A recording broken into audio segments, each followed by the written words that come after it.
Here's another great question for an SAT, right? It looks like it's going to be very confusing.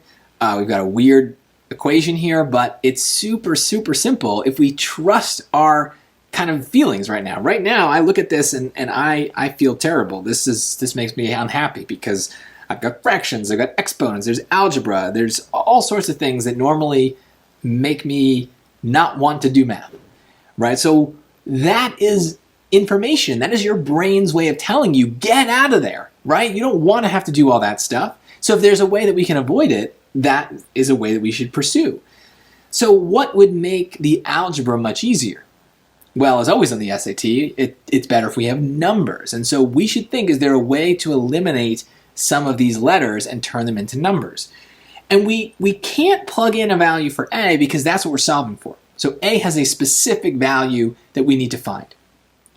But X seems not to matter here, right? I mean, they tell us it can't be -2, but that means, I guess, it could be anything else. So let's make it literally anything else because I don't want to deal with it as an X. So this is arithmetize. Let's pick something lazy. Let's say X is equal to 0. Will it work? I don't know, but it's easy to figure it out, right? So now I just rewrite the problem with 0 in all those places. And I'm going to be really thorough and I'll do the whole thing, right? So 0 plus 2 squared minus 2 over 0 plus 2. And notice they say it's equivalent, so that's a fancy word for equals. So equals A over 0 plus 2 squared. So the beauty of 0 is it makes a lot of things disappear very quickly, right? So 2 times 0 plus 6, that's just 6. And 0 plus 2 is 2, and 2 squared is 4. 2 over 2 is 1, and A over 2 squared is A over 4. So we've got some options here. Depending on what you see, what you want to do, you might just kind of, out of habit, reduce the fractions. That's okay, right? So 6 over 4 becomes 3 over 2. 2 over 2 becomes 1 over 1. So we can do that. So that's 3 halves minus 1 is equal to A over 4. You might need to convert the 1 back into halves in order to do that subtraction. You might also just know that 3 halves minus 1 is just going to be 1 half. And so 1 half is equal to A over 4. You might just see what A has to be. If not, you have the ability to cross multiply here, right? So 4 times 1 and 2 times A. So 4 is equal to 2A. Divide by 2, and you get that A is equal to 2. And that's the answer. And we could have picked any number. If you want, try it. Literally any number for X would work except -2. And that's why arithmetize is so powerful, because it takes something that's complicated and weird looking and turns it into something that isn't.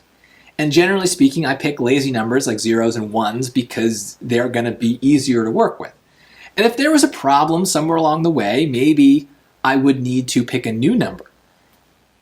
But it worked. I'm done. I'd pick 2 and I'd be super confident about it. And we could do this, some people are like, oh, well, it's just as easy to do the algebra way, which involves getting a common denominator and multiplying both parts by x plus 2 over x plus 2. And yeah, you can do that. I mean, you got to remember to distribute. And when you distribute, you got to remember that it's going to have that negative that comes with it. So you're going to get 2x plus 6 minus 2x minus 4 is equal to A. And that's what allows the x's to go away. And 6 and -4 is 2. So is that faster? Yeah, if you see it. And if you see it quickly. If you don't, you're going to be staring at this question for a while. And even if you do, it's a higher chance of error because you've got to deal with more stuff, more algebra stuff. And so the reason we arithmetize is that a lot of the algebra stuff is much easier when it's not algebra, when it's just arithmetic. We can just add 2 numbers together instead of distributing. So a lot of reasons to arithmetize, but trust that initial feeling.